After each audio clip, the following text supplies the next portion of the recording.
Accusation venue de Niamey, réaction immédiate d'Abidjan. La tension monte entre le Niger et la Côte d'Ivoire. Déclaration choc, accusation grave, et une réponse ivoirienne sans détour. Abidjan tape du poing sur la table. Que reproche exactement Niamey?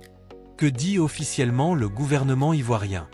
Et surtout, quelles peuvent être les conséquences diplomatiques et sécuritaires de cette nouvelle escalade? Dans cette vidéo, on revient sur les faits, on décrypte les positions des deux camps et on analyse ce que cette crise révèle des rapports actuels entre États de la sous-région. Restez bien jusqu'au bout. Abonne-toi et active la cloche de notification pour ne rien rater. Votre contribution. Docteur Adjelou? Sur la déclaration du général Tiani, je voudrais dire que c'est un narratif bien connu des régimes militaires. Ça ne date pas de maintenant, la plupart des régimes militaires. Lorsque ces régimes-là sont en difficulté, ont toujours des déclarations tapageuses envers certains pays. Au temps de Sankara également, il faisait aussi ce genre de déclarations vis-à-vis du président Félix Houphouët-Boigny. C'est regrettable parce que les propos tenus sont d'une extrême gravité. En retour, la réaction de la Côte d'Ivoire, je constate que la Côte d'Ivoire s'inscrit toujours dans cette tradition-là, dans sa doctrine diplomatique, ami de tous, ennemi de personne. Donc, la réaction de la Côte d'Ivoire, je la juge assez timide au regard de la gravité des propos tenus. Parce qu'en diplomatie, oui, il y a la convocation pour protester, qui est le premier degré, on proteste. Et puis, il y a le deuxième degré, là, on va un peu plus fort, qui est le rappel de l'ambassadeur. L'information donnée par Guillaume Bateau, je ne sais pas si elle est exacte. Je l'ai vu. Mais c'est un journaliste qui vous la donne, hein, donc... mais au deuxième degré, on a de bonnes sources. J'aurais préféré, au regard de la gravité des propos, qu'on aille directement au deuxième degré en rappelant notre ambassadeur pour consultation. Et puis ensuite, il y a aussi le troisième degré qui peut aller sur l'expulsion des diplomates et puis ensuite même aller jusqu'au dernier degré qui est la fermeture d'ambassade. Donc la Côte d'Ivoire a décidé de jouer la carte de la prudence au regard des liens séculaires que nous avons avec le peuple nigérien. Espérons que nous saurons trouver les mots justes pour pouvoir calmer les choses parce qu'il y a une forte communauté nigérienne qui vit en Côte d'Ivoire. Vivement. Maître Guamene? Oui, la première chose que je voudrais dire, c'est que la Côte d'Ivoire, les Ivoiriens en général, sont solidaires des peuples maliens, burkinabés et nigériens, d'une martyre qui souffre du fait des actes terroristes, des victimes qui sont des atrocités. Et donc, les Ivoiriens sont vraiment solidaires de ça. La deuxième chose, c'est que la Côte d'Ivoire a toujours cette tradition de préserver la paix, la solidarité, l'hospitalité avec ses voisins. Et depuis Oufou jusqu'à aujourd'hui, c'est la même politique. Sauf que depuis que ces militaires-là ont pris le pouvoir et ont créé l'AES, on a constaté que la Côte d'Ivoire est devenue un peu comme un sauve-douleur, un bouc émissaire. À chaque coup de fusil, c'est la Côte d'Ivoire qui nous attaque. Ce qu'ils font inconsciemment, peut-être sans le savoir, c'est qu'ils sont en train de créer une inimitié entre les peuples. Ils mettent dans la tête des Maliens, dans la tête des Burkinabés, dans la tête des Ivoiriens, des Nigériens, que les Ivoiriens ne vous aiment pas, les Ivoiriens sont vos ennemis. Et c'est très grave ce qu'ils sont en train de faire. Et c'est pourquoi que la réaction de nos autorités qui vient en pronomie est à saluer, elle est très prompte. Et je pense que, comme le ministre a dit, au-delà de la protestation, de la convocation de l'ambassadeur du Niger, ils peuvent avoir d'autres actions, comme le docteur a dit, peut-être rappeler, convoquer, rompre. Mais pour l'instant, on va observer la réaction des Nigériens. Et puis j'ai aussi apprécié la réaction du téléspectateur qui a dit qu'il faut que aussi la population...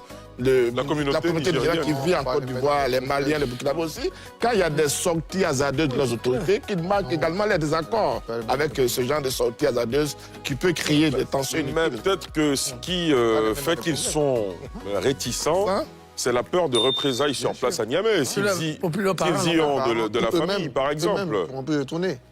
Mais je pense qu'il faut de plus en plus que la Côte d'Ivoire montre quand même à ces pays de l'AES qu'il y a quand même des règles qu'il faut respecter dans les relations diplomatiques. Il ne faut pas aller au-delà. Voilà. Et puis après coup, on se rend compte que bon, cette attaque est revendiquée par une action terroriste.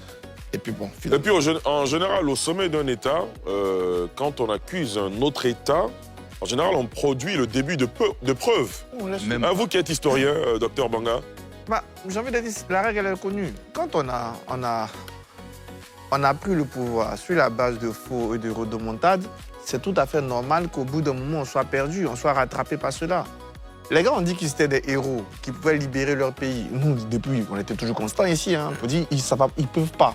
Ils ne peuvent pas parce qu'ils n'ont pas la capacité. Ils ne peuvent pas parce qu'ils ne prennent pas le bon chemin. Le bon chemin, c'est celui justement de la solidarité et d'une réponse collective.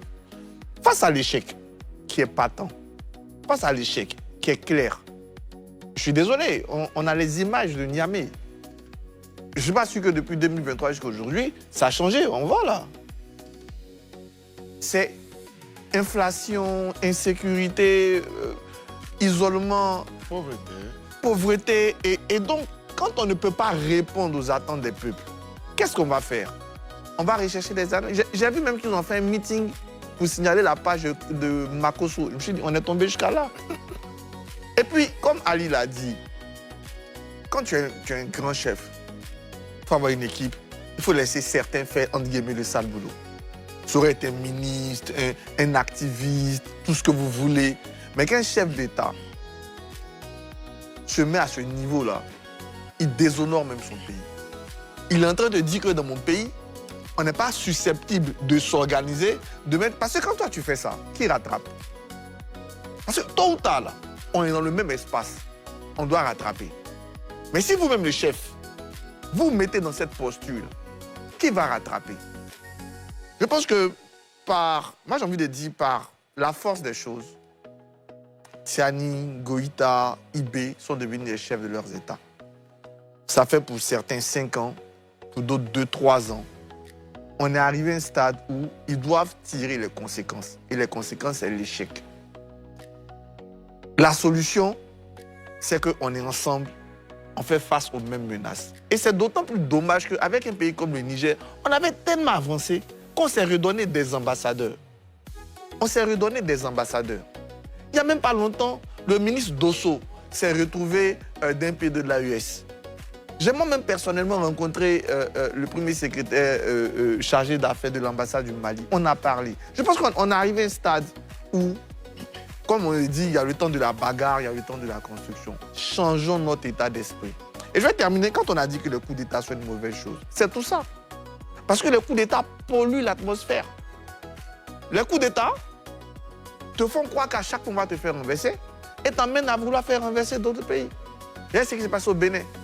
Mais on n'a même pas suivi dans l'actualité. Au Nigeria, là, la semaine passée, il y a eu un procès contre une quinzaine d'officiers qui ont tenté des coups d'État il y a quelques mois. En octobre. Voici ce qu'on est en train de faire dans notre espace. C'est qu'aujourd'hui, là, au lieu de consacrer nos énergies, nos forces de défense et de sécurité sur la lutte contre les terroristes, tous les chefs sont bien de consacrer aussi à épier, mais on se met tous en danger, on met même en danger les opposants. Parce que vous créez la peur. Vous créez la peur. Aujourd'hui, là, tu vas dire quoi à Talon?